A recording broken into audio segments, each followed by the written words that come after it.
Ha llegado el momento de escuchar la palabra de Dios. Un potente mensaje extraído de las Sagradas Escrituras. En la voz del pastor Carlos Hoyos. Mire, hermano Carlos, esta primera pregunta que nos llega. Dice: Dios le bendiga, pastor. Una pregunta. ¿Es posible la resurrección de los muertos en este tiempo, teniendo en cuenta lo que Jesús dijo a través del apóstol Pablo en la carta a los Hebreos capítulo 9, 27, donde dice que está establecido para los hombres que mueran una sola vez y después de esto el juicio? Le hago la pregunta porque yo un día escuché a un predicador decir que él esperaba traer a la vida a una persona a través de la fe en Cristo Jesús. Bueno, con respecto a que si se puede dar una resurrección en este tiempo, yo creo que los milagros existen. Amén. Pero eso no es igual a lo que cita el pasaje. ¿Por qué? Porque si uno mira la carta a los Hebreos, simplemente está enseñando que así el hombre haya muerto y resucitado, vuelve a morir. Lázaro volvió a morir. La hija de Jairo volvió a morir. El hijo de la viuda de Naín. El hijo de la viuda de Naín volvió a morir. Porque es una ley. El caso de la resurrección de una persona en este tiempo es un milagro, pero eso no es igual a que hace que ya siga vivo para siempre. Porque la muerte es el paso que el hombre da para enfrentar lo que será su realidad eterna. Entonces, de una manera milagrosa, ¿Dios puede resucitar a una persona? Sí.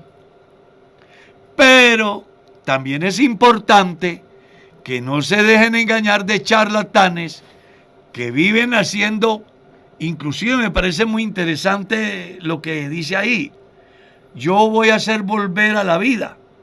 Ese es un pensamiento que está ya muy relacionado con la brujería, porque resulta que los milagros no se hacen partiendo del individuo. El único que tiene esa potestad es el Señor Jesús. Pero cuando yo digo yo voy a hacer volver, está suplantando a alguien muy superior, ¿no?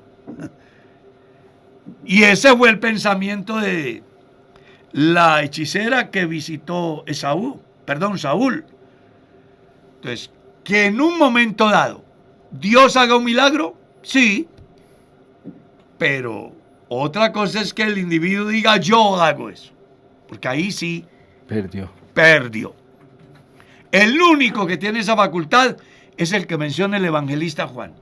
Yo soy la resurrección y la vida. ¿Está claro?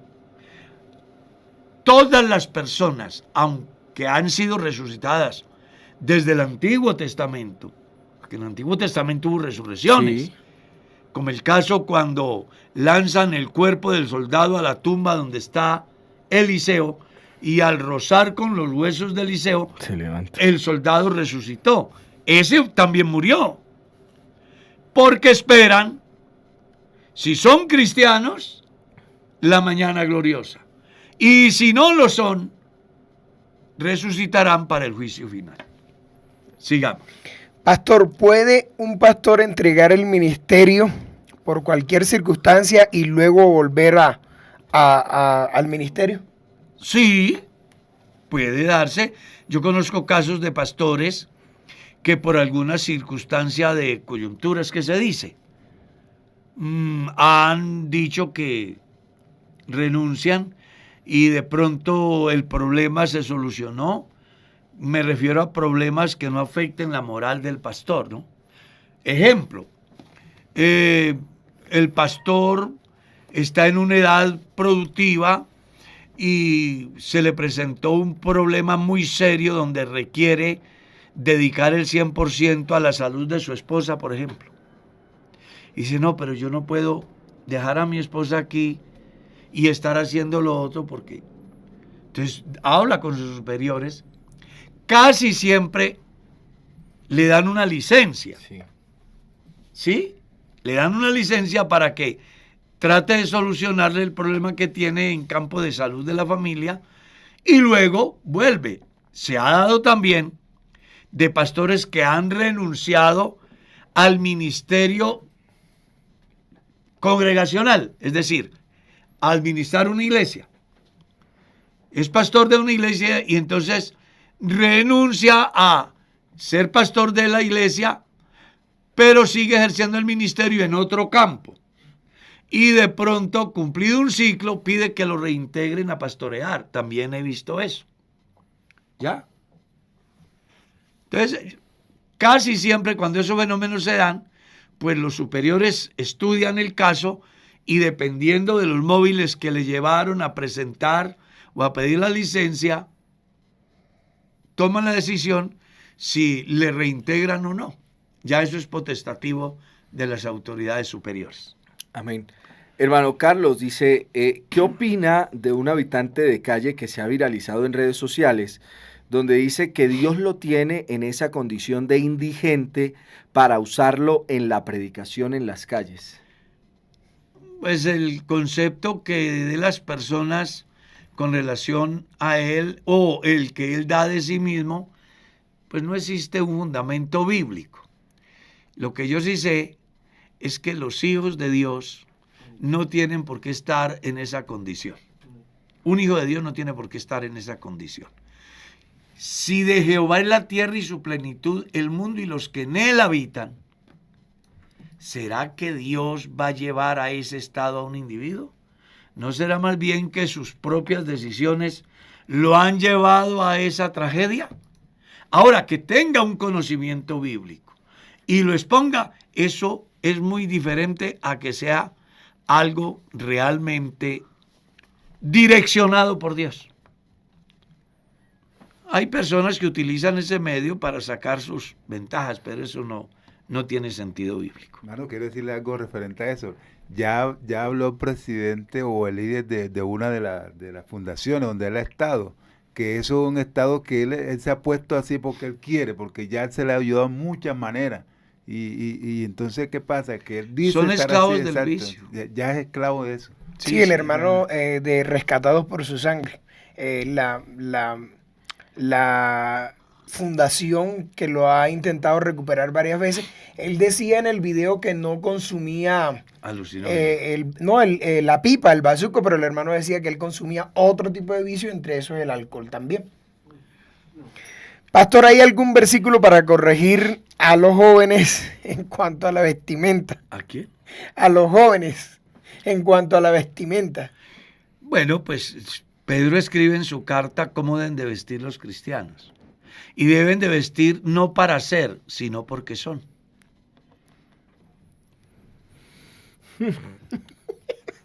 Dice, mi pastor, un adolescente embarazó a un adolescente, pero no formaron el hogar. Con el tiempo, este joven se casó y es fiel al Señor. ¿Puede este joven ingresar al ministerio? Cuando esos casos se dan, hay unos filtros. El primer filtro es el pastor de la iglesia. Y si el pastor le da vía libre, hay otro filtro que se llaman los directivos distritales. En ese filtro hay un formulario que debe de llenar el candidato. En ese formulario hay una pregunta relacionada a ese campo. Si él dice que tiene ese problema, lo más seguro es que los directivos dirán, no podemos resolverlo. Entonces lo envían al consistorio de ancianos. El consistorio de ancianos estudia y bueno, ellos tienen la potestad de decir sí o de decir no. ¿Ya? Ellos analizan el caso. Dependiendo de eso, será el futuro ministerial del individuo. Entonces, que si puede darse. Conozco casos de muchachos que cometieron locuras en su juventud, en su adolescencia, y les han estudiado el caso Como también conozco otros que les han estudiado el caso y no les han dado vía libre, porque cada situación es diferente. ¿Ya? Entonces, ahí es muy bueno que el aspirante, el joven que tiene el interrogante, la persona que tiene el interrogante, tenga en cuenta que no es lo mismo un candidato sin antecedentes que un candidato con antecedentes. Y lo más seguro es que le van a dar prelación al que no tiene antecedentes, ¿ya? Pero puede darse que le den la oportunidad. Debe, eso sí, de ser sincero, porque si no dice la verdad en el momento que llena el cuestionario y después descubren que tiene un hijo y que sucedió después de bautizado, inmediatamente lo destituyen. Yo conozco Fulminantemente. Porque en la iglesia las cosas deben de ser derechas como son. Entonces mejor que sea sincero y van a estudiar el caso y ya. ¿Está claro? Sigamos. Pastor, aquí hay una pregunta reiterativa, pero de pronto la hermana no ha escuchado la respuesta. Dice, pastor, si los muertos no tienen parte en esta vida, ¿por qué Saúl pudo hablar con el profeta Samuel desde el más allá? En el pasaje claramente dice que Samuel le habló y que como el espíritu de Samuel dijo, así ocurrió. Bueno, hay que leer bien el texto con su contexto. Partamos de lo que la Biblia dice.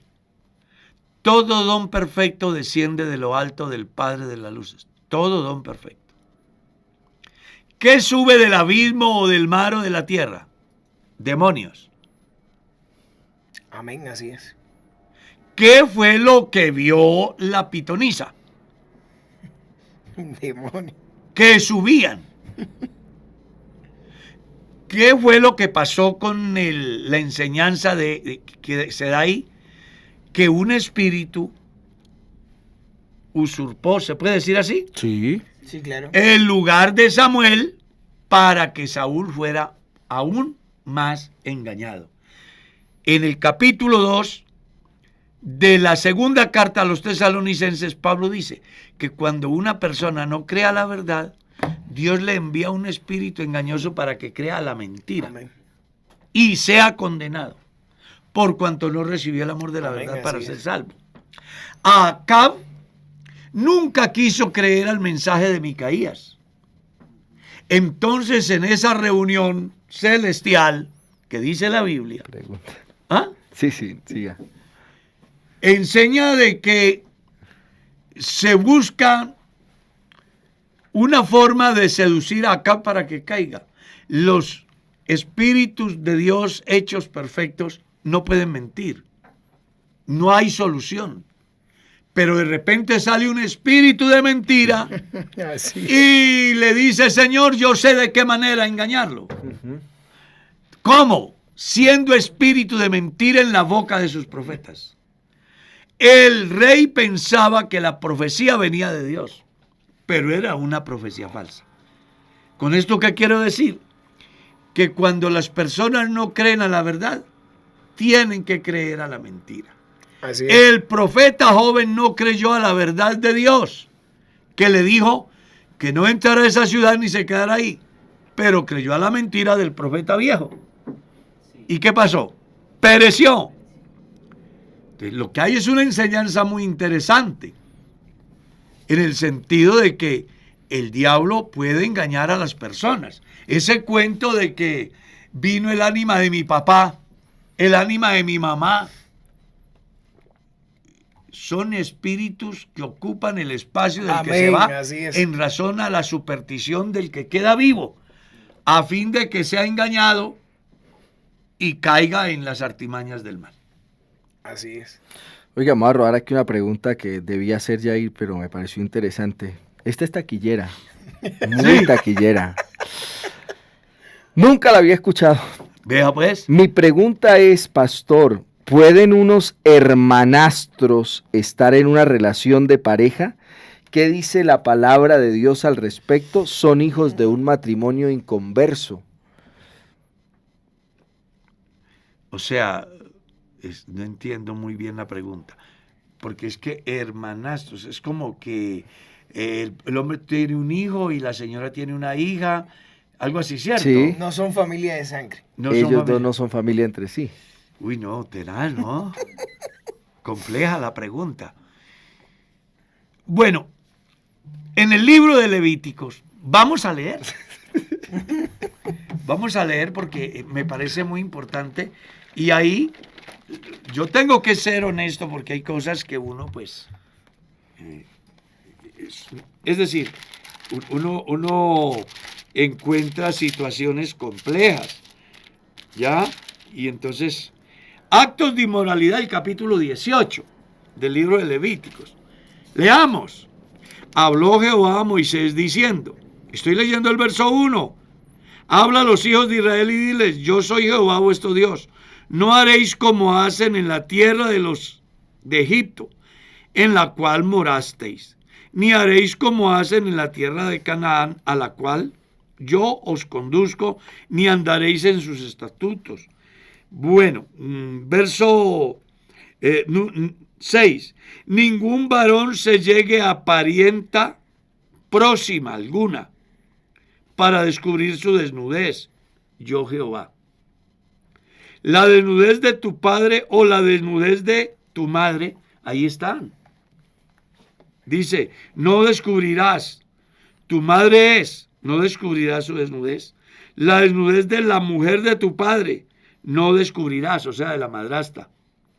Es la desnudez de tu padre. La desnudez de tu hermana, hija de tu padre, o sea, de la tía. O hija de tu madre, o de la tía. Nacida en casa o nacida afuera, su desnudez no descubrirás. Estamos leyendo lo que decían desde el tiempo antiguo, ¿no? Porque es bueno que comprendamos que hasta que aparece la ley, la reproducción era entre hermanos. Pues era un universo y había que poblarlo. Dios les dijo, creceos y multiplicaos. Pero una vez que existen suficientes familias y se establecen clanes en diferentes lugares, se busca que las personas no caigan en ese estado.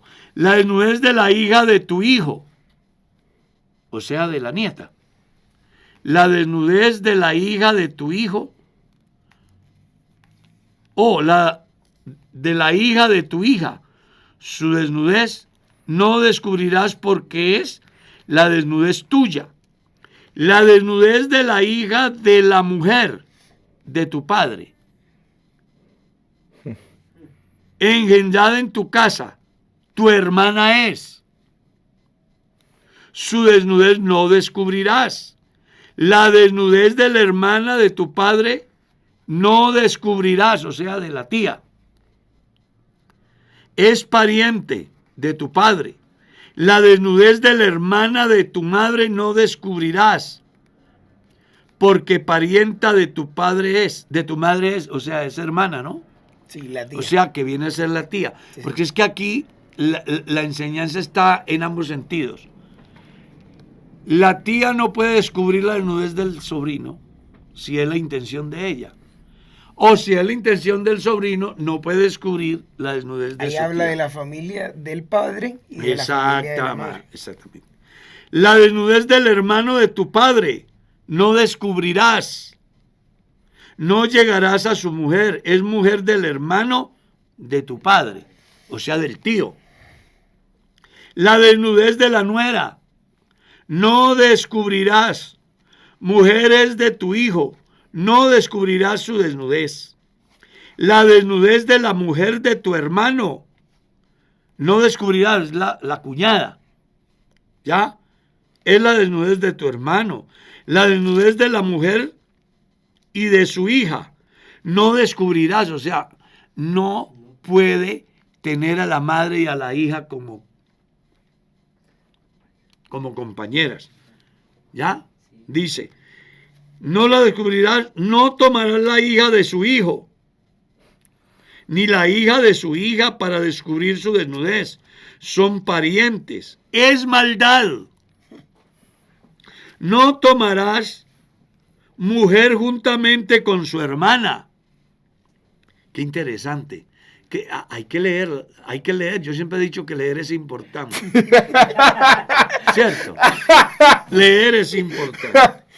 Dice, no tomarás mujer juntamente con su hermana para hacerla su rival, descubriendo su desnudez delante de ella en su vida. Y no llegarás a la mujer para descubrir su desnudez mientras esté en su impureza menstrual. Creo que la pregunta tiene una respuesta bíblica en el versículo 11. 6. Y el 11 también, ¿no? Claro. Pero mire lo que dice. Ningún varón se llegue a parienta próxima alguna. Creo que es el texto que en sí muestra que existe un impedimento para que un individuo, y en este caso los dos hermanos, lleguen a esa situación. Y el verso 11, leámoslo. ¿Cómo dice? La desnudez de la hija de la mujer de tu padre.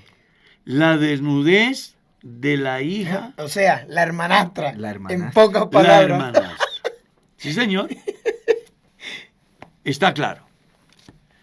Espero que le haya quedado resuelta la inquietud y los motivos para que leamos.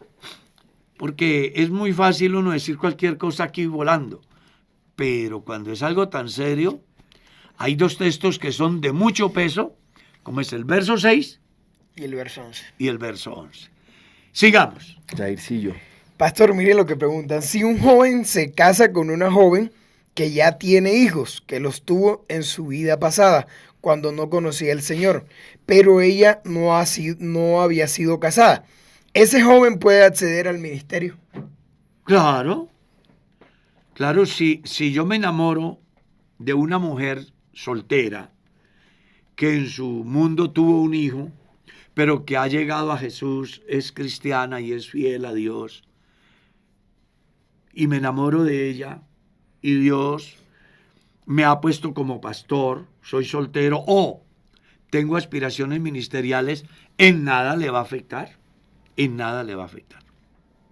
Sigamos. Amén. Dice,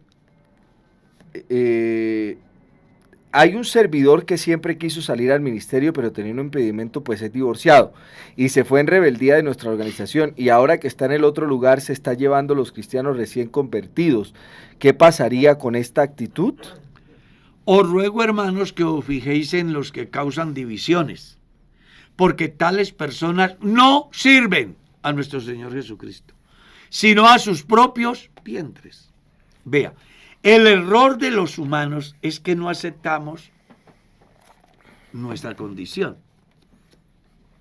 Si a mí me falta una mano, yo debo de aceptar que me falta una mano, ¿o no? Claro.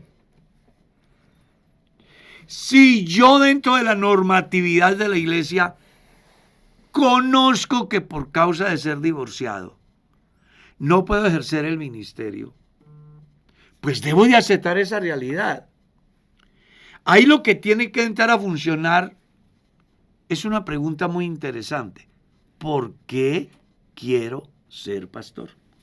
Amén. Porque hay varias razones para ser pastor. Una, porque Dios me llama. Y otra, porque quiero ocupar un sitio dentro de la sociedad cristiana. Y otra, porque quiero sobrevivir de la comunidad. Aquí no me vengan con el cuento de que es que quiero servir al Señor y los dones de Dios son irrevocables, porque están descontextualizando el texto. Así es. En primer lugar. Y en segundo lugar, está equivocado en la forma de pensar, porque ¿quién dijo que vale más el alma de una persona salva que un pastor le predicó, o el alma de una persona salva que un creyente le predicó? Valen igual. Y si está sirviendo a Dios es el que le sirve. El hecho de ser un pastor no puede llevar a la persona a darle más importancia a esa gracia que a la gracia mayor, que es la de la salvación. Uno no llega a la iglesia para ser pastor. En mi caso personal nunca lo pensé así. Amén. ¿Ya? Uno llega a la iglesia para ser salvo. Y que sea la ocasión para decirle a muchos que tienen ese problema. Y se lo digo con conocimiento de causa. Yo conocí a uno que por causa del problema con su esposa no pudo seguir el ministerio. Él era un buen hombre. Es un buen hombre. Pero no pudo. Un día él me dice de que pues que los dones de Dios son irrevocables, que el deseo del servicio está ahí. Y yo pues le digo algo así con la timidez que me caracteriza. ¿Usted quiere servir a Dios? Claro, hermano, es que yo tengo el llamamiento. Aquí está todo el sur de Bogotá para que le predique. ¿Quiere servir a Dios? Ahí está. Y si terminas ahí, coge hacia el norte. Ahí está para que le sirvas a Dios. O sea, no había impedimento para que sirviera a Dios. Él podía hacerlo.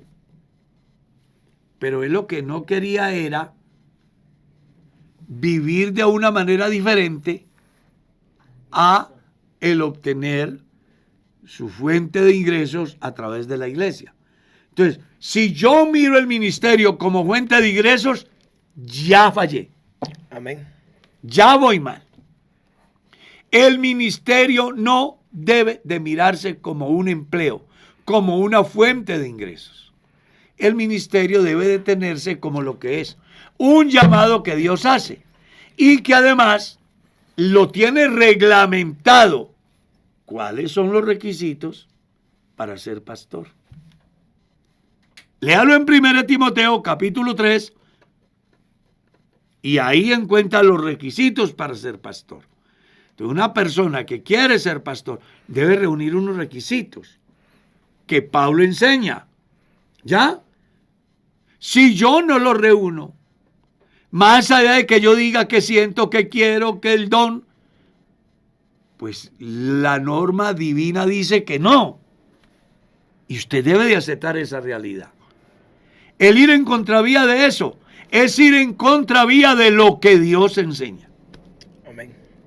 Ahora bien, si la iglesia dentro de su reglamentación dice que un pastor no puede ser pastor si es divorciado, pues también tenemos que tener en cuenta que Dios ha establecido un orden de autoridad.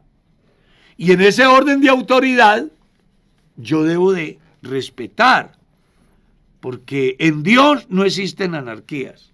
El reino de Dios se rige por autoridad. Amén. Amén. Pastor, aquí hay una pregunta que me encantaría que usted responda, que mucha gente es supersticiosa y que le gusta hacer cosas que no van a veces acorde a lo que Claro. son. Dice, pastor, ¿puede ser posible que un servidor me invite a orar por personas con espíritus demoníacos y que él me diga que quiere que yo suba de nivel espiritual? Pues sí, ahí puedes subir el nivel espiritual, pero de para abajo. Porque uno no va a orar por endemoniados para subir. Uno va a orar por un endemoniado porque se supone que ya tiene la altura espiritual, la autoridad espiritual suficiente como para enfrentar un fenómeno de esos. Aquí lo hemos dicho más de una vez, que antes de orar por un presunto endemoniado, hay que hacer lo que hace el médico con el enfermo, hacer el diagnóstico. Si de verdad es un endemoniado o es un manipulador. Conocí un pastor que oró por un endemoniado, entre comillas, porque supuestamente estaba pues desubicado. Y le atribuyeron esa condición a un demonio. Y el pastor termina de orar y el presunto endemoniado le dice, oiga pastor, ¿cómo será un gorre comiendo jalea?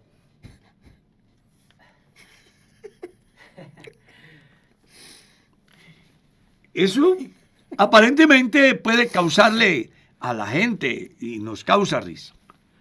Pero eso le dice a uno la niñez del pastor. Porque los endemoniados rompen cadenas, rompen grillos. Léalo en la Biblia. El tipo tenía un problema mental que no necesariamente es un demonio. Los problemas mentales de los seres humanos no necesariamente son demonios. Son problemas que vienen por herencia, son problemas que vienen por accidentes y en determinado tiempo, son problemas que vienen por cierta debilidad que le puede pasar. Recuerden que los demonios no salen con aspirinas, ni con bebidas de paico, ni con collares de ajo, ni con inyecciones de penicilina, ni con una muleta, ni una cirugía. La gente debe de aprender a establecer la diferencia para que no resulte haciendo lo que muchos hacen, atribuyéndole a Satanás una mala comida. Entonces, ahí hay mucho que decir. En filosofía de las religiones se llama fenómenos religiosos. Y el problema es que más que un fenómeno religioso en la persona afectada como endemoniado, está en la persona que va a hacer la liberación. Porque él mismo no sabe qué es lo que va a hacer. No en vano dice Pablo que el que aspire al santo ministerio no puede ser un neófito. Amén. Tiene que tener conocimiento. Amén. Y yo no me imagino a Darwin, por ejemplo, yendo a orar por un endemoniado que se comió un chicharrón, unos frijoles con pezuña a las 11 de la noche y le produjo una indigestión y lo llaman. Y va a echar fuera ese demonio. Yo no me imagino a Darwin haciendo eso. Y espero que ningún pastor lo haga. Pero hay gente que lo hace. Porque no tienen, ¿qué? Conocimiento de lo que hacen. Así es. Sigamos. Ay, hermano Carlos, dice... Esto todos los días se pone mejor. Hermano Carlos, si un pastor dice que si no tomamos un curso que él va a dar de aprendizaje no podemos servir en la congregación, ¿hasta dónde esto está permitido en la IPUC? Bueno, los pastores son autónomos, ¿ya?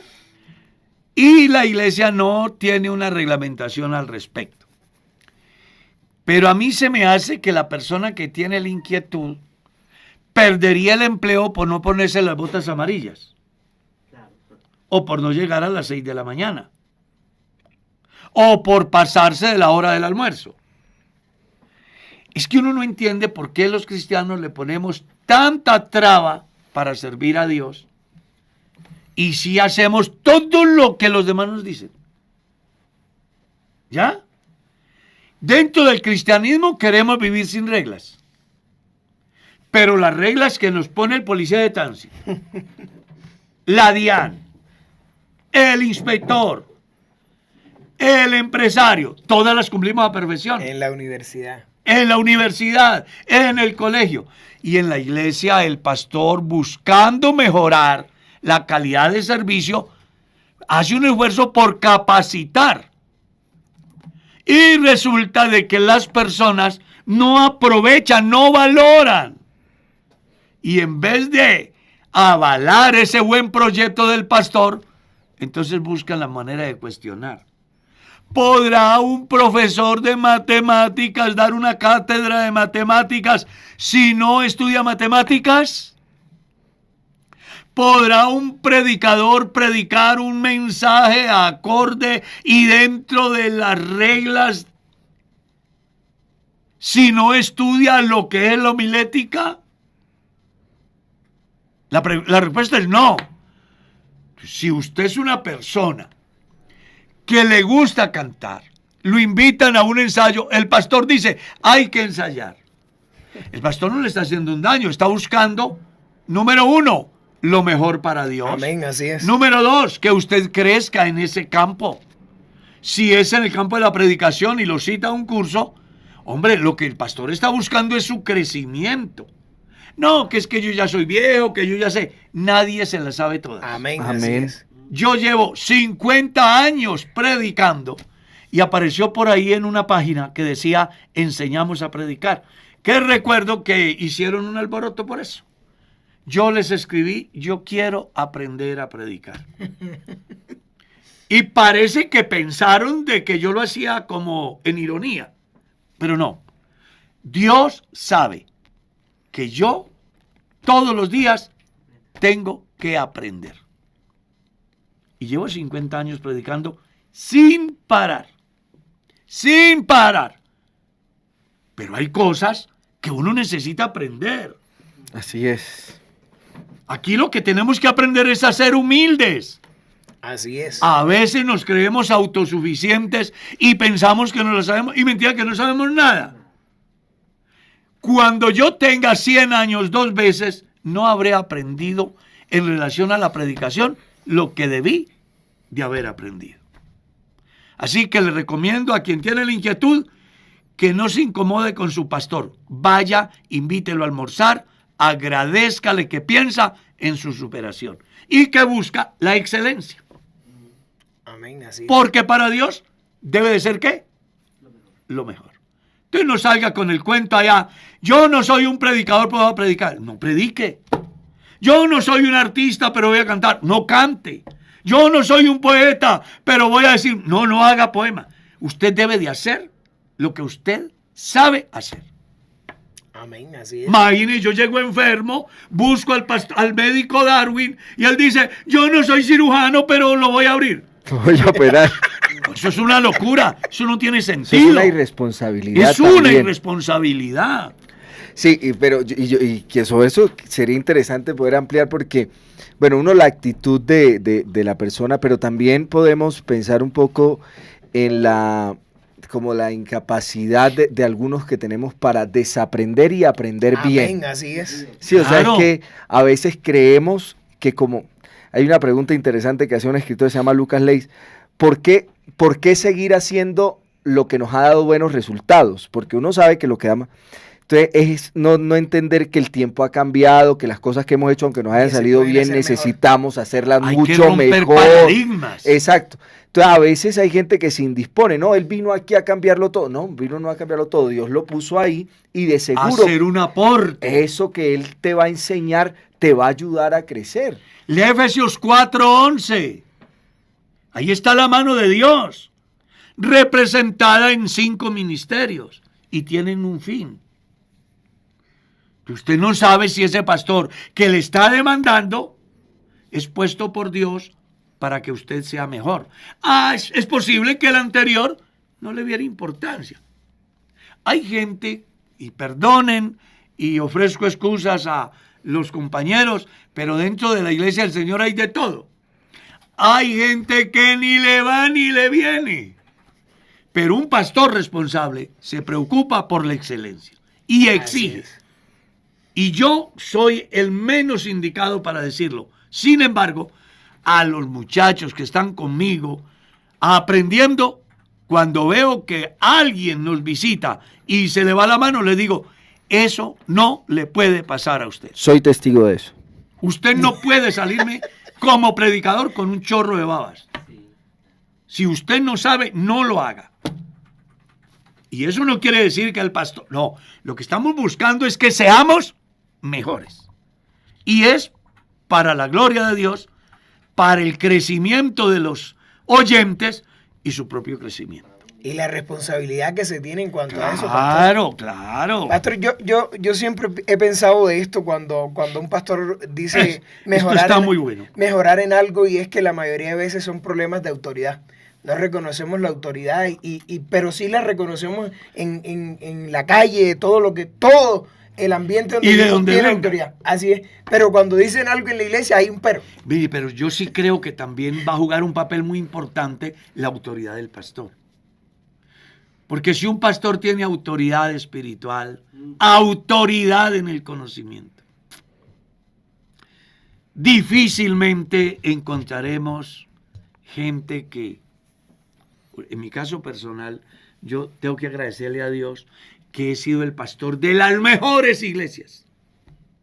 Entiéndase por mejores, no cantidad, sino gente noble, gente Que se deje enseñar. humilde, gente que a pesar de tener profesiones, maestrías, doctorados, dicen, venga, este es el hombre que ha puesto Dios, y aceptan con humildad, así sea cosas que aparentemente son sencillas, pero que les trae un resultado espiritual a ellos. Entonces es muy importante que las personas aprendamos una cosita que se llama humildad. Ese fenómeno es muy generalizado. Conferencia para matrimonios hoy en Ipú, Boyacá, Real. Para decir lo mismo. Hay un encuentro ministerial. Yo ya me sé eso. Tengo 40 años ya de casado. La iglesia tiene una escuela que se llama ESFOM, ¿no? Sí, señor. Escuela de Formación Ministerial. Exactamente. Estoy viejo, yo ya casi me muero, pero yo voy a todas. Aprendo de todo lo bueno que hay. Y de lo negativo que veo, también aprendo. Porque uno tiene que aprender a aprender de lo positivo y de lo negativo. Otra. Vaya a ir haciendo la pregunta. Pastor, si yo adquiero un negocio, una Sí. tienda, y actualmente venden cigarrillos, si yo lo sigo haciendo, ¿está mal? Pues imagínese. ¿Cómo será de mal que él está preguntando? No pregunta, hermano, ¿será que vender arroz es malo? O sea, la sola Su propia pregunta conciencia. le dice que está mal. Claro, le dice que está mal. Y si su conciencia le dice que está mal, a tal estado que pregunta, pues yo le recomiendo que no siga vendiendo cigarrillos, ni licores. No, que es lo que más se vende, es la mentira del diablo. Amén, así es. Esa es la mentira del diablo. No es que eso es lo que trae los clientes. No es cierto. Amén. Usted no tiene suerte, usted tiene la bendición de Dios.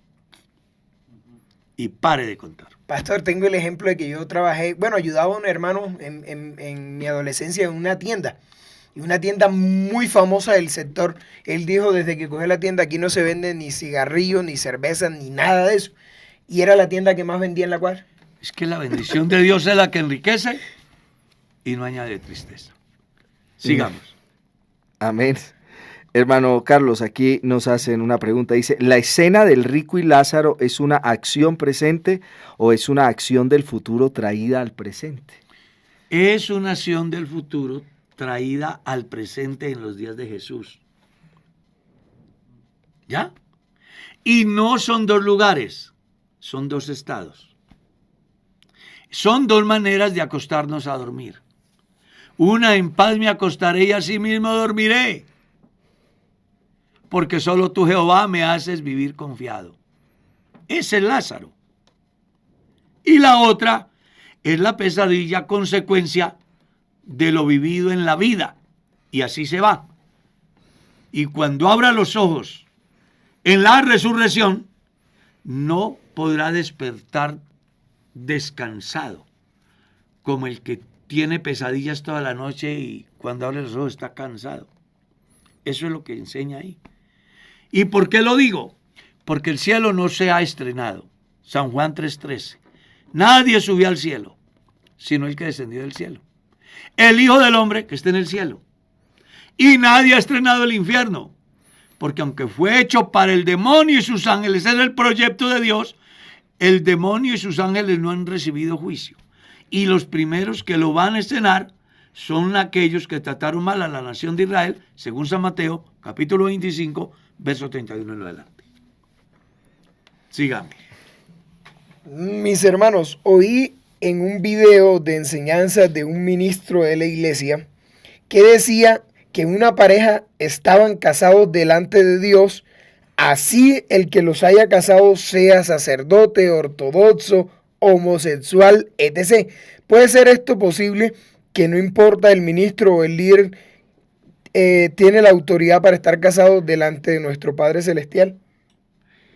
Si tiene la investidura de la ley, sí. Así es. Porque yo voy al notario y yo quiero saber si él será gay. Sí, Así es. uno no entra a preguntar eso. Uno asume que el Estado le dio una autoridad. El y Estado ya. le dio una autoridad. Y él tiene El ortodoxo, si él tiene la investidura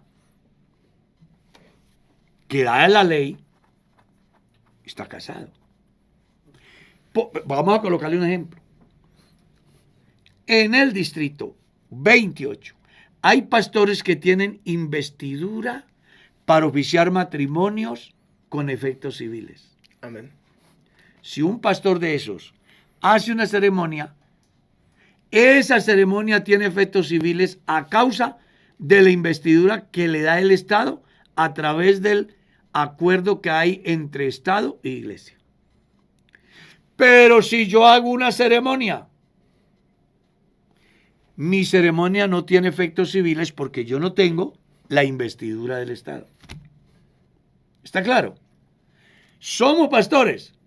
Darwin tiene 6 años de ser pastor y él hizo el trámite ante la ley, debidamente autorizado por la iglesia, y entonces el Estado a través de la iglesia le da la investidura para oficiar matrimonios con efectos civiles. ¿Ya? Y tiene 6 años. Yo voy para 45 años de pastor y no tengo esa investidura. Entonces, si él hace ese matrimonio, el de él tiene efectos civiles, porque tiene la investidura. Yo hago una ceremonia, pero no tiene efectos civiles. ¿Por qué? Porque no tengo la investidura. ¿Y por qué no la tengo? Bueno, porque no me parece, a mí no me parece importante. Yo más bien espero que el notario haga el trabajo, porque es que yo se lo hago y a él le pagan por lo que yo hice. Entonces yo no voy a trabajar para otro tampoco. ¿Está claro? Así de sencillo. Sigamos. Pastor, y es que un ejemplo, el notario que me casó a mí me pareció una persona, pues, diría yo, a mí me habló de la Biblia y no era cristiano. Las responsabilidades del matrimonio civil, pero me nombró la Biblia cómo debía ser un matrimonio. A mí, pero ese notario es tan efectivo como el que no te va a hablar ni siquiera de la Biblia, y es tan válido ese como el que ni siquiera te nombró la Biblia. Claro, en un claro. matrimonio. Sí, porque es que ellos tienen la investidura Así del es. Estado, de la ley. Entonces, si usted se casó por lo civil, está casado. Si lo casó un notario, está casado. Si lo casó un sacerdote a causa del concordato que ellos tienen con el Estado, está casado. ¿Ya? Esta semana atendí 2 casos. Ayer atendí 2 casos de Europa y de Colombia. Personas que piensan que porque se casaron por lo católico y no aparece su registro en la notaría, que no están casados. Entonces van y se casan con otra persona. No. Aunque la notaría no aparezca su registro, usted está casado porque usted mismo sabe, su familia sabe, los testigos saben.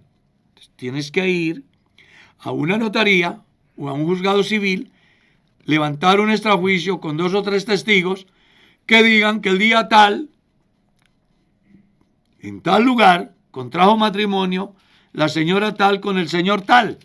Y con ese extrajuicio protocolizan en la notaría su matrimonio. ¿Ya? Pero no se haga crespo pensando que porque no está registrado me puedo casar cuantas veces quiera. Eso es un delito y es un pecado. Eso no puede hacerlo un cristiano. Sí, en Colombia la poligamia todavía es Sí, señor. castigada. Bueno, Claro. parcialmente, digámoslo así. Hermano Carlos, pues, sí, hay varias preguntas acá, pero hay una aquí interesante. Dice, el Señor Jesús como Dios y como hombre en el trono en estos tiempos, ¿cómo opera? Como San Juan, como Apocalipsis 4 dice. Lea Apocalipsis 4. Lea Hebreos 1. Y no hay que hacer comentarios. Jaircillo. Pastor, por acá le pregunta a una niña de 7 años que está conectada con nosotros. ¡Ay, qué bendición! Y le saluda y dice, sí, que si cuando lleguemos al cielo nos vamos a convertir en ángeles. ¿O cómo sería ese proceso? Ah, bueno. No seremos ángeles, seremos como. pero no seremos ángeles. Porque los ángeles son unas criaturas espirituales, 100% espirituales. Nosotros somos carne, que vamos a sufrir de manera positiva el milagro de la transformación de lo natural a lo espiritual. Pero no seremos ángeles, seremos seres perfectos a causa de la resurrección, que parte desde el momento de que en Cristo se da, y luego los que son de Cristo en su venida. Oiga, mire esto que dice una persona que dice, pero dicen que si un matrimonio no es registrado ante la ley, no es válido según la misma ley. Haciendo referencia a lo que decíamos ahorita. ¿Sabe qué decía un amigo mío que hizo un matrimonio por lo católico?